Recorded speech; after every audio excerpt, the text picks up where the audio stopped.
हाल के दिनों में सोने की कीमतों में जबरदस्त तेजी देखने को मिली है। डिमांड लगातार बढ़ रही है और हाल ही में गोल्ड पहली बार $4,000 प्रति ट्रॉय ऑन्स के पार चला गया। अनिश्चितता के इस दौर में इन्वेस्टर्स सोने की तरफ रुख करते हैं, लेकिन इस बार कहानी सिर्फ सोना खरीदने तक सीमित नहीं है। अब बड़ी चिंता यह है कि इस कीमती खजाने को आखिर रखा कहाँ जाए। इसी बीच द वॉल स्ट्रीट जर्नल की एक रिपोर्ट ने बड़ा ट्रेंड सामने रखा है। दुनिया के अमीर अब लंदन और जिनेवा के ट्रेडिशनल वॉल्ट्स से हटकर पूरब की ओर सिंगापुर जैसे नए हब को चुन रहे हैं। सिंगापुर में बने हाईटेक वॉल्ट्स जैसे द रिजर्व बाहर से तो साधारण गोदाम जैसा दिखता है, लेकिन अंदर यह बेहद एडवांस्ड, सुपर सिक्योर और मिलिट्री ग्रेड सिस्टम से लैस स्टोरेज सेंटर है। यहाँ सिक्योरिटी सिर्फ इंफ्रास्ट्रक्चर में नहीं, बल्कि देश की राजनीतिक स्थिरता, मजबूत कानून और वर्ल्ड क्लास बिजनेस सिस्टम में भी छिपी है। तो आखिर सिंगापुर गोल्ड स्टोरेज का ग्लोबल फेवरेट क्यों बन रहा है? फाइनेंशियल एक्सपर्ट कहते हैं कि यह पूरब का जिनेवा है, जहां पॉलिटिकल स्टेबिलिटी, ठोस लीगल प्रोटेक्शन और टॉप लेवल इंफ्रास्ट्रक्चर का अनोखा कॉम्बिनेशन मिलता है। इसके साथ ही सिंगापुर एक बड़ा ट्रांजिट हब भी है, यानी यहाँ सोना रखना ही नहीं, उसे निकालना भी बेहद आसान है। यही वजह है कि यह स्विट्जरलैंड जैसे पुराने हब से भी आगे निकलने लगा है। सिंगापुर में स्थित द रिजर्व, जिसे ग्रेगरसन ने शुरू किया, इसी बढ़ती डिमांड को पूरा करने के लिए बनाया गया है। शांगी एयरपोर्ट के पास 2024 में तैयार हुआ यह वॉल्ट दुनिया के सबसे high and metal storage centres में से एक है।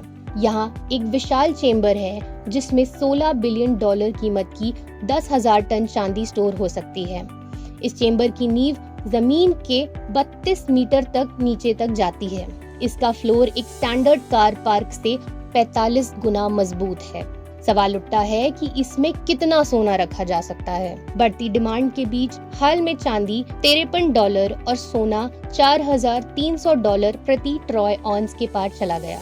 सोने को ज्यादा सिक्योरिटी चाहिए, इसलिए यहाँ UL class 2 gold vault standard का इस्तेमाल होता है, जो किसी भी घुसपैठिए को कम से कम 1 घंटे तक बाहर रखने के लिए डिजाइन किया गया है। द रिजर्व में लगभग $64 बिलियन मूल्य का 500 टन सोना, यानी लगभग 4,000 गुड डिलीवरी बार स्टोर किया जा सकता है। एक बार का वजन करीब 400 ट्रॉय ऑन्स होता है, जिसकी कीमत लगभग $1.6 मिलियन तक जाती है।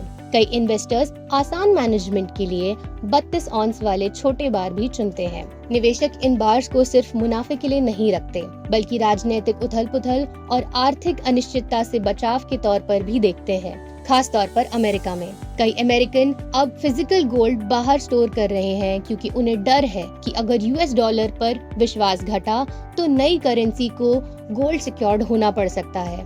ऐसे माहौल में लोग अपने मेटल्स US से बाहर शिफ्ट कर रहे हैं। इसके अलावा फिजिकल गोल्ड रखने से काउंटर पार्टी रिस्क से भी बचा जा सकता है। यह वो रिस्क है जिसमें बैंक, फर्म या फंड डिफॉल्ट कर सकते हैं। 2008 के फाइनेंशियल क्राइसिस ने दिखा दिया कि बड़े से बड़े बैंक भी फेल हो सकते हैं।